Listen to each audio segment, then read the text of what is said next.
Welcome back. So in this video, we are going to discuss designated officer. So designated officer means a judicial officer or a court officer specifically nominated by the appropriate authority to supervise, verify, and take responsibility for to supervise, verify, and take responsibility for the use of specified AI system or AI tool. Now see, I don't really see this AI tool, so I would just remove this. Specify AI system in a court process. Now, so this is why every judicial officer know and every court officer should know what responsibilities come with designated officer. And to me, this is disproportionate. Okay, to me, this is disproportionate that this designated officer is supposed to supervise, verify, and take responsibility for the use of a specified AI system in a court process.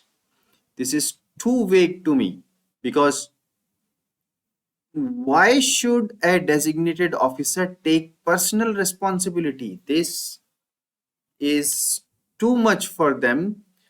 They don't understand how AI works, and these kind of responsibilities, these are mammoth responsibilities on designated officers, and I don't think designated officers can stand this much responsibility. This is just way too much. That's my opinion. Now, ethical impact assessment means a structured pre and post deployment evaluation. A structured evaluation as specified by the appropriate authority of the design and deployment of an AI system, proposed for use or deployed in a court processes against the general principles specified under chapter 2, which we'll see.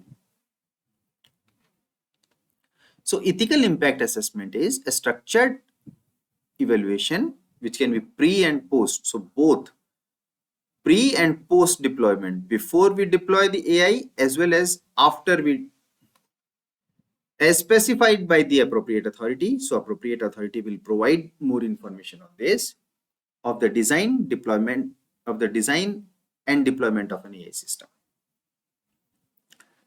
proposed for use or deployed in court processes against the general principles. So we'll see what are the general principles, and the AI system has to be evaluated against those principles, that whether the AI system is actually fulfilling or is actually meeting the requirements of these general principles stated in chapter 2.